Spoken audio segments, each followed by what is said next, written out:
I'll press record and I'll share screen shortly and we will get going. Moment. Okay, so sharing. Okay, welcome everyone. We're in Perek Kafchet 28. As you all know by now, we have 31 chapters in this book, so we're getting towards the end, which is fun and exciting. Just a few things. Wait, I'll admit people in. So as we mentioned, next Wednesdays there's no class because we have a different program. We have a Tu B'Shvat program. I would very much appreciate whoever can join. Whoever can't join, that's okay. If you have a birthday or a different event, that's okay. Our learning today will be L'Refuat Avigail Esther Bat Efrat Tzipora, and let's go and move into it. So, what's happening in chapter 28 in Perek Kafchet? So the first two psukim we already learned last week, if you remember, and we said they belong to the ending of our previous chapter.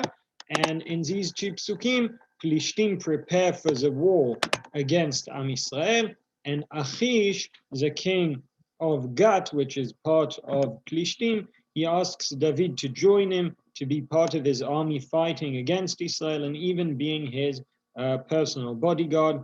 That is a beginning. And then our camera changes its perspective and we go and we see Shaul preparing for that same battle precisely. And there's a mistake here. It should be Shaul tries to call Shmuel up in the Ov. So hopefully this is a correct word, necromancer, and hopefully you pronounce it like that. I'll use the word Ba'alat Ha'ov, but this means someone that could raise a certain animation of a dead person and speaking with his spirit. So Shaul tries to ask Hashem for guidance, and when he doesn't manage to ask for guidance from Hashem, he goes and he finds this Ba'alat Ha'ov that will help him meet Shmuel and get certain guidance. Then we are told about this meeting between Shmuel and Shaul tells Shaul, you will lose this war, the nation will lose, you will die and your children will die with you during the war. This is a very tragic conversation that Shmuel and Shaul have.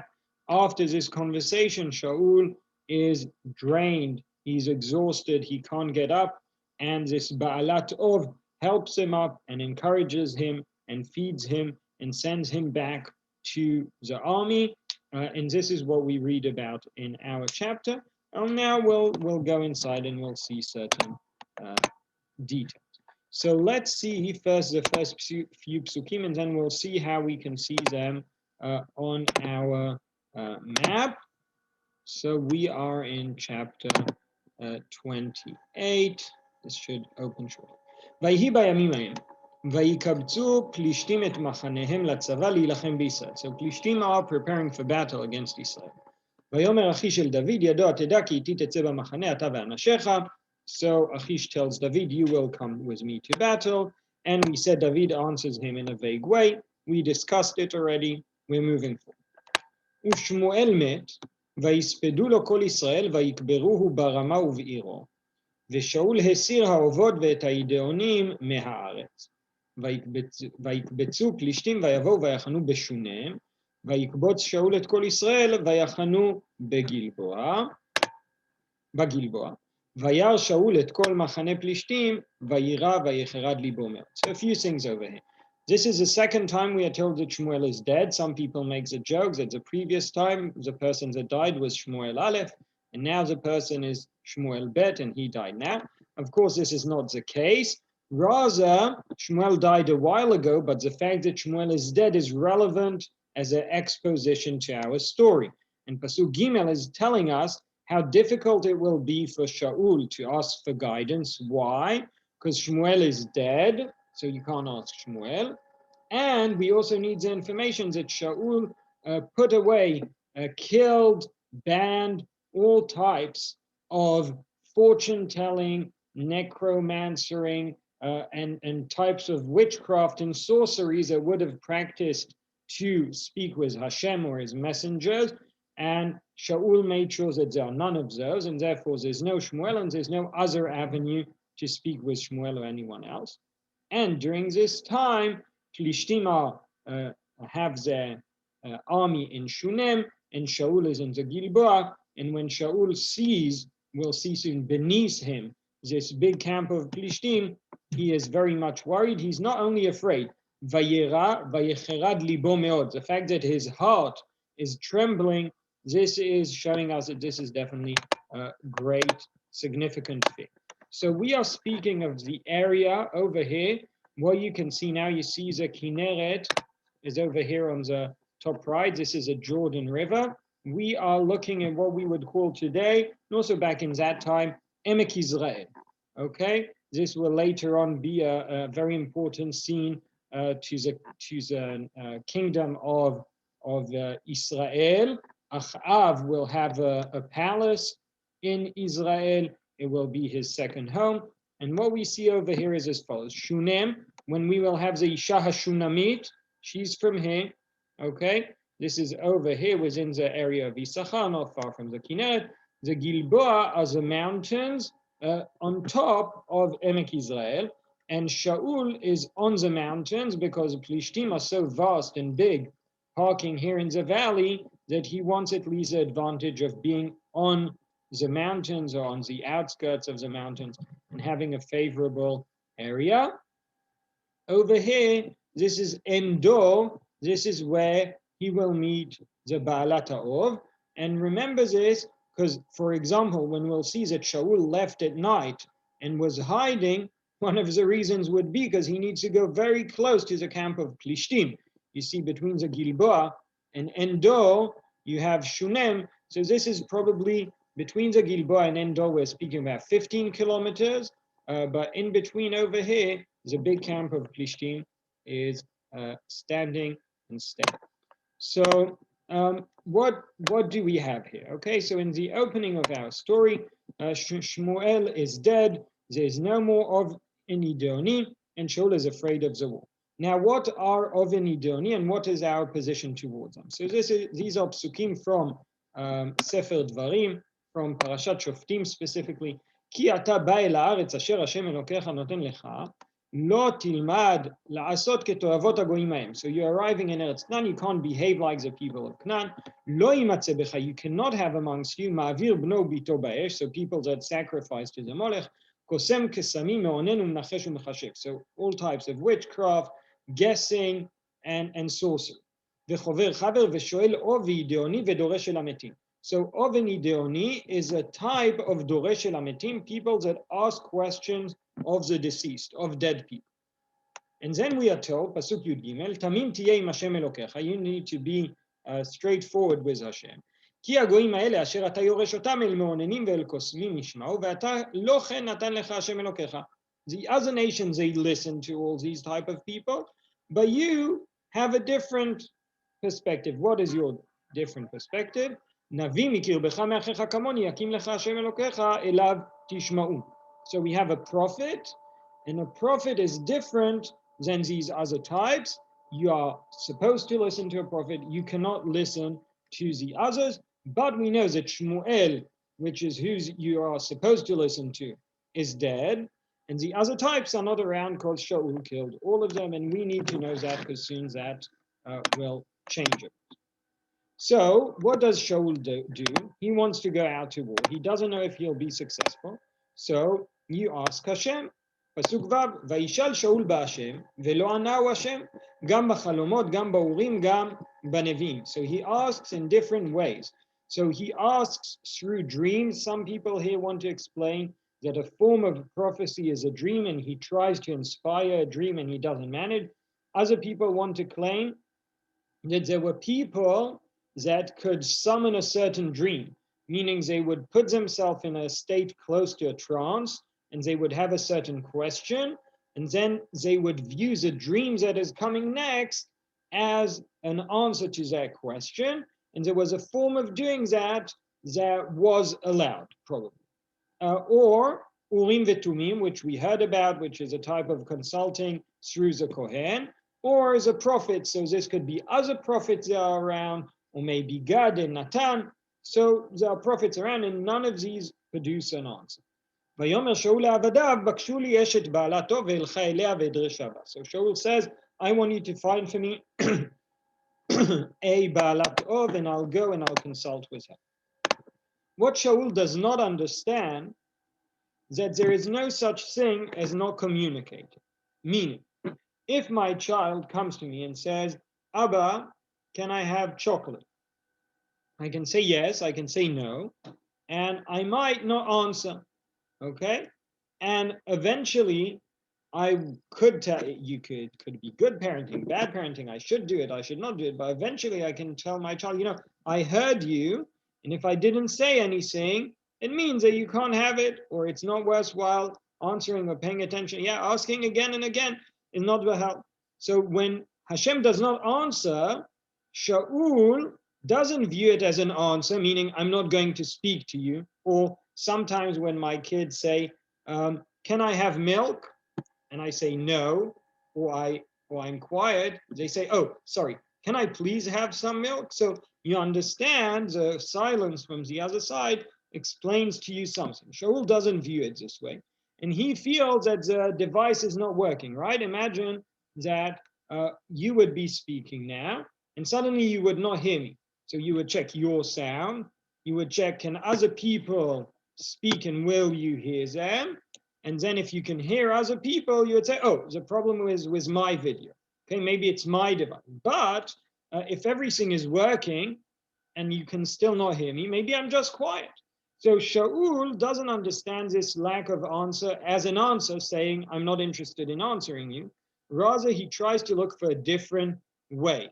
And that tells us to a certain degree that this asking is an instrument for him. I need to find a way to get the answer. And if I can't get the answer in the appropriate way, I will go in a way that is forbidden. And that will be okay, because I need that goal of asking the question. This is a goal, and the means do not matter as much. And this is why he looks for this balatov. But wait, didn't we say earlier that there are no more ovot and idonim, and they have all disappeared? So this is clearly a very not well-kept secret that they are still around. How do I know that? Because Shaul asks his servants, and what do they do? ויאמר שאול לעבדיו בקשו לי אשת בעלת אוב והלכה אליה ודרשה בה ויאמרו עבדיו אליו הנה אשת בעלת אוב באין דו. Okay, if this was such a big secret, we should have had here a comment, and they said no, there are none of them left. They would at least try to say this is not possible.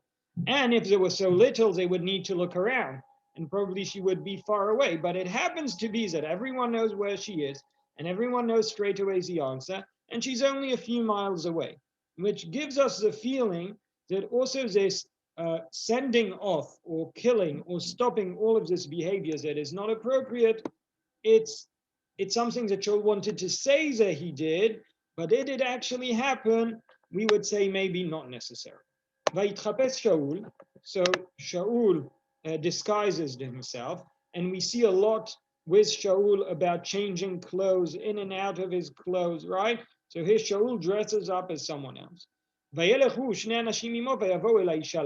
go at the night. Why do they go at night? So we assume that the reason is because we said it goes very close to Machane Plishtim, and they do not want that trouble around them. So they don't want anyone to notice. So they go at night. Vayomer kosmina li ba'o v'ha'ali li et asher omar elayich. Please perform for me your magic, and you should bring up whoever I tell you to do so. You should know what Shaul said, and he killed everyone that practices this. Why are you hurting me? Why do you want me to be killed? And the irony is just, all over the place in these psukim. Shaul is coming.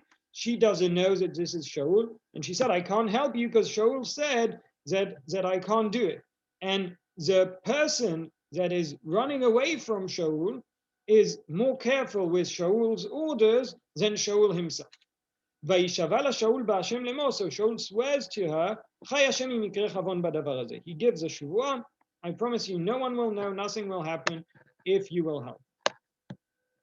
So the Midrash has a very interesting comment here.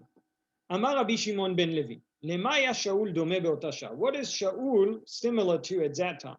Leisha shenetuna etzel ohava v'nishbat b'chayei ba'ala. This is a wife, she is not faithful, and she's now with her lover and not with her husband, and she wants to convey, and she swears in the name of her husband. כך שאול שואל בעובי אידיוני, והיה נשבע להשם חי השם אם יקרה חבון בדבר הזה. Meaning in the same way, Shaul is going to Baalat Ha'or, and he's doing something that is forbidden, and he's swearing in the name of Hashem that nothing bad will happen to her for doing this Aveira. So the Midrash is saying how upside down this situation is, that Shaul is now swearing in the name of Hashem that she can perform this sin. But besides Shaul going over his own words and clearly not intact with the mitzvot of the Torah, this also doesn't have any logic around it anyway. Meaning, he doesn't tell her who he is, and he's not telling her what his plan is. But if she's bad at what she's doing and she's false, okay, this will not help anyway. So what does it matter? And if she is good, if she's really a true witch, so now she will know who he is very quickly. So why disguise yourself? So like Miman Afshar, all of this approach of Shaul is not very clear. There's a one safe bet. We could say maybe he wants to disguise himself in the case that she's not really capable of doing it. And then at least she will not know that Shaul was there. Maybe. But his whole behavior is not very logical. And I think we are supposed to feel the anxiety, the discomfort, and the negative feelings that Shaul has during this time. And then Shaul is now going to meet Shmuel. And Vatomer Aisha et mi elelach, vayomer et Shmuel alili. So he says, please bring up Shmuel. ותרא האישה את שמואל ותזעק בקול גדול, ותאמר האישה אל שאול לאמור, למה רמיתני ואתה שאול? So everyone here tries to understand, how did the Baalat Ov figure out that the person standing in front of her is Shaul? Okay, how does Shmuel coming up tell her that this is Shaul? So, because we can understand soon what she will say, how she recognized Shmuel, and the Gemara speaks about it as like, but how does she understand that this is Shaul? I would say as follows. First of all, we are not sure. And we'll see that there's a lot of ambiguity here, because I think the Navi is telling us a very difficult story about a certain customs that we want to go away. And it's trying to tell the story without giving out too many details. So they're not telling us exactly how this happened. So it's possible that part of the procedure would make it clear, but the Navi doesn't want to put it there. But the main thought that I would say is as follows. I believe from the description here, you will see that we'll see either the Baalat Ov speaking or Shmuel speaking, and we will never have both of them speaking, or Baalat Ov looking at Shmuel. So some commentators want to suggest that this works as if Shmuel is speaking through the throat or the body of this Baalat Ov, and for a certain time, as if their conscience is united. So it's possible that in the process of this happening, the Baalat Ov starts having the conscience of Shmuel. Shmuel, of course, recognizes Shaul, and when she starts to connect with this conscience of Shmuel, she figures out, oh, there's a person in front of her. She knows who he is. But I think the main point here is to show us that this Baalat Ov actually had these abilities and powers. The Rambam wants to claim that all of these type of sorceries and witchcrafts are false. It's very difficult to read that into our chapter. Our chapter speaks about a conversation between Shmuel and Shaul, and in a way that it's very clear that it's Shmuel speaking, and we don't hear anything about this being the woman pretending that she knows what's going on. And the only way to understand this chapter, in my perspective, is that this action actually happened, and the fact that she can suddenly understand that this is Shaul gives us insight into the fact that this lady does have certain powers afterward. And so he admits now he's a king. Al tirei ki ma ra'it. Don't fear, because what did you see? But it uses his ra'it and ra'it, the tir'i and ra'it on purpose. Vatomer Aisha Shaul, Elohim ra'iti olim min haaretz. I saw some type of godlike being. The Gemara will say, how did she recognize?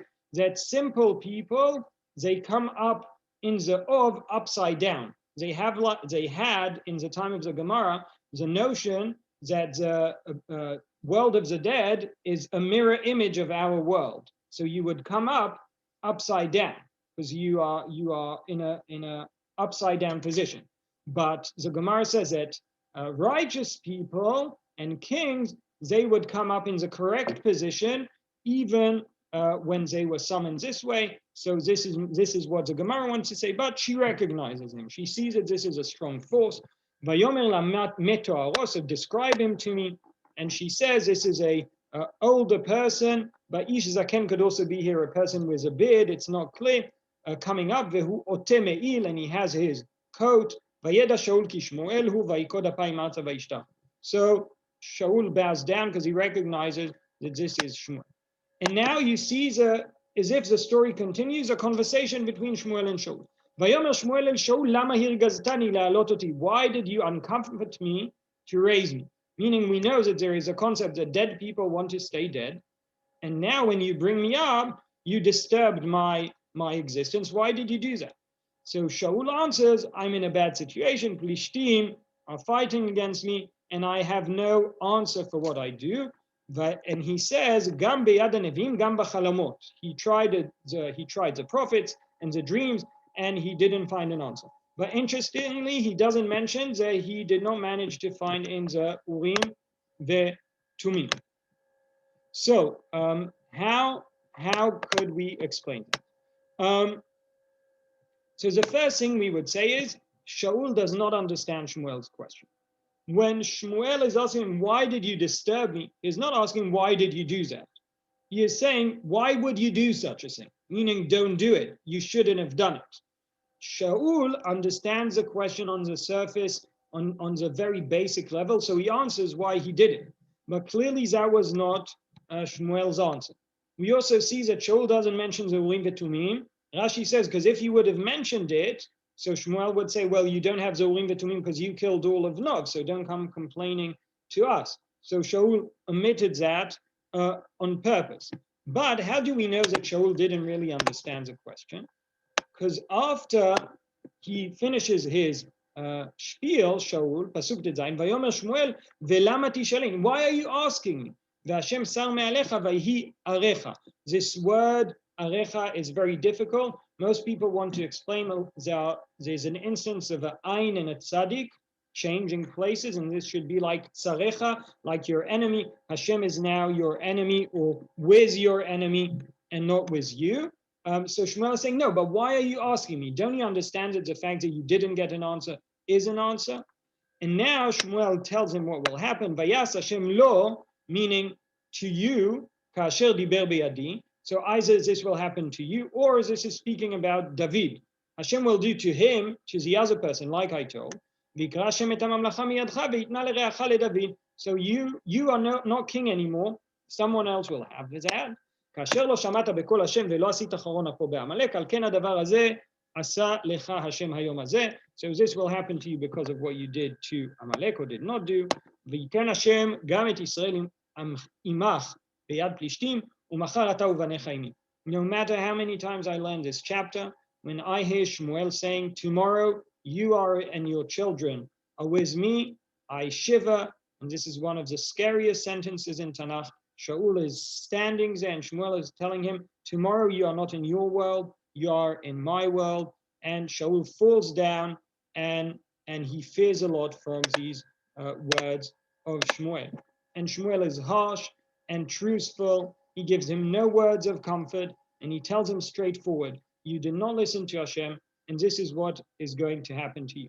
And now we understand that maybe Hashem not telling Shaul and not answering him is an act of chesed.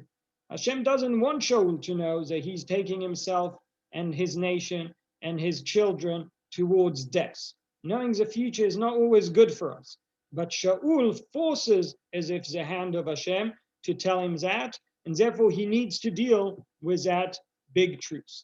And now Shaul has a time in which he needs to walk towards his own death. And he falls and he feels drained and he doesn't want to get up until this Isha Ba'alat Ha'ov helps him and urges him to get up, to eat, and to get strong and to go away. And the Gemara here has an interesting midrash. It says, what does it mean, Macharata uvanecha imi b'mechitzati? Meaning the Gemara wants to say, you'll be with me, but in Gan Eden, you'll be next to me, meaning you're a good guy. But this last prophecy of Shmuel is still calling for action. Shaul still needs to go to battle. He can run away, he can call off the battle, but Shaul decides that he will go to that battle with his children and his nation, because that's what Shmuel told him to do. And maybe this is the first time that Shaul will manage to follow what the prophet tells him in a direct way. Unfortunately, it's going towards his death. And the Midrash sees this great tragedy, but also heroic action by Shaul when it says that Avner and Amasha, so his generals ask him when he returned, what did Shmuel tell you? And instead of saying the truth, Shaul says, Shmuel told me that tomorrow will be victorious. And then, when that happens, so at that time when Shaul is preparing for battle, even though he knows he's going to die and his kids will die with him, so HaKadosh Baruch Hu calls the angels and says, come and see what I created in my world. When a person goes and has a drink and is going to get drunk, he doesn't take his kids with him so they won't be embarrassed of his behavior. And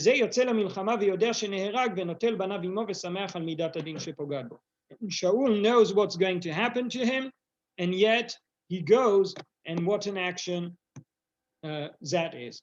When we finish this chapter, I think we have a feeling that people are complicated. Because we have a king here that is going against Hashem, a king that throughout his life did not listen to the prophet, and now he's walking towards his death listening to the prophet. We have a prophet speaking through a Ba'alat Ov. We would assume that Hashem would say, no, don't show yourself to him. This is not a way. Hashem could have stopped it, but still the prophecy does come through in this crooked way. And we have a necromancer, this Ba'alat Ov, that behaves like Avraham Avinu. You can see the psukim inside. It's very nice, but she's described in the same way that Avraham takes care of the Malachim.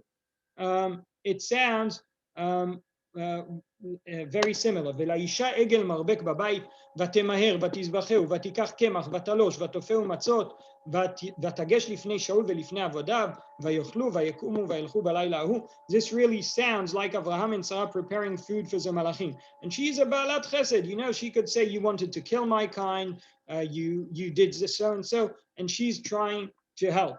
So we have a person that does something that is forbidden but behaves in a way of Chesed. We have Shaul that is doing something that he's not supposed to do, even that he's a king of Israel. We have a prophet speaking in a strange way, and this strange pile of characters in our chapter creates a very, I would say,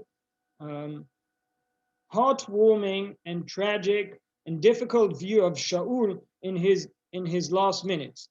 His, I would say, his great difficulty to know what to do, and his acceptance that his actions led him to where he is now and acting upon it. So what should we know after today?